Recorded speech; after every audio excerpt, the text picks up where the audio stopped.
you to overcome all your circumstances. Are you ready for my 6 keys? I said, are you ready for my 6 keys? The first thing I want you to believe is that you need to have courage. I want to ask you, what is courage?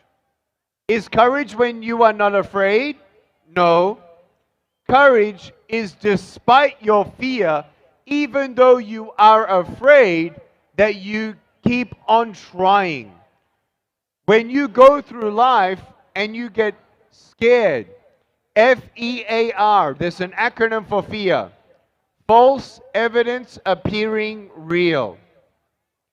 And when you go through life, fear will cripple you more than having no arms and legs.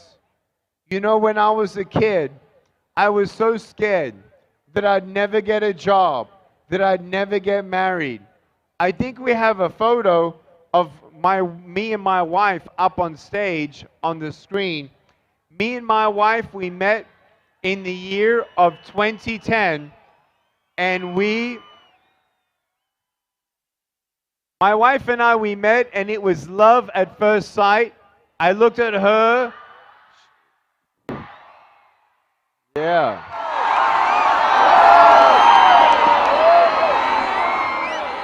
I looked at my...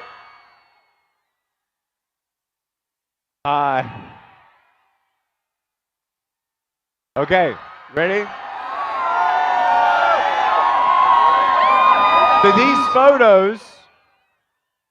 these photos to me represent the impossible. These photos represent to me that we can find true love, that we can achieve our dreams. And I want you to know that when I met my wife, she looked at me, I looked at her, and it was love at first sight. I couldn't feel my legs. And she is half Japanese, half Mexican. We call that Japsican. And she was living in Dallas, Texas when we met. And when I looked at her, yes, there were feelings, but for me, I wanted to get to know her, and I wanted her to get to know me. She wanted to know more about my life. I wanted to know more about hers. And I want you to know that she had a very difficult life. In fact, when I heard her story, I think that she went through something worse than having no arms and no legs. I think that many people, we discount our emotional disabilities and our pains in our life. And I want you to know that fear will cripple you more than having no arms and no legs. But when you believe, believing beyond what you see, believing beyond what you know, believing beyond what you feel, that's when you give yourself a chance. And unfortunately, as I've traveled now, I don't know, 1,000 schools, I actually found out that there are many teenagers who have thought of giving up and thought of committing suicide. And for me in my life, as I've traveled all around the world, I did anonymous surveys, and I asked people, have you ever thought of giving up? Have you ever tried to give up?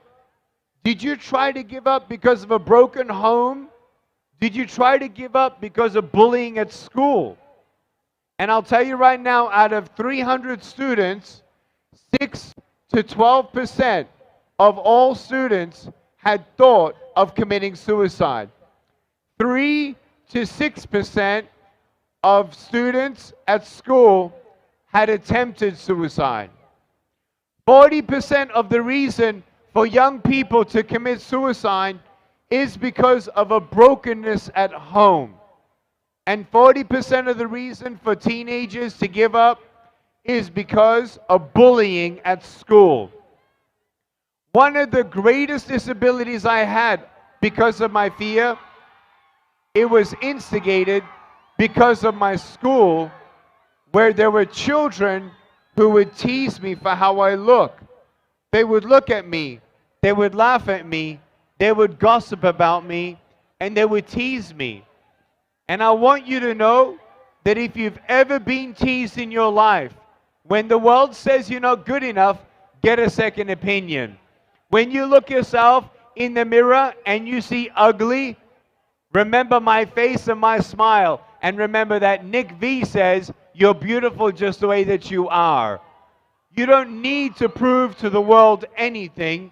And I want you to know that we all will go through bullying. And I want you to know that if you ever got bullied, I am sorry if someone disrespected you. I am sorry if someone dishonored you or bullied you or verbally abused you or took advantage of you or made you do something that you didn't want to do. I am so sorry that you've been bullied. To the bully, I'll get to you in a second. But if you've ever thought of giving up, I want you to know that I thought to myself, I'm never going to be happy. I'm never going to get a job. Did I get a job? Yes. I'm never going to get married. Did I get married? Yes. Oh, but I cannot hold my wife's hand. Well, guess what? I don't need to hold my wife's hand. I just need to hold her heart. And you don't need hands for that. I thought to myself, I'm not going to be a good father. How can I even hold my children when they're crying? And you know what? My 9-year-old, when he was 7, he said, Daddy, I wish you had arms. I said, why, baby?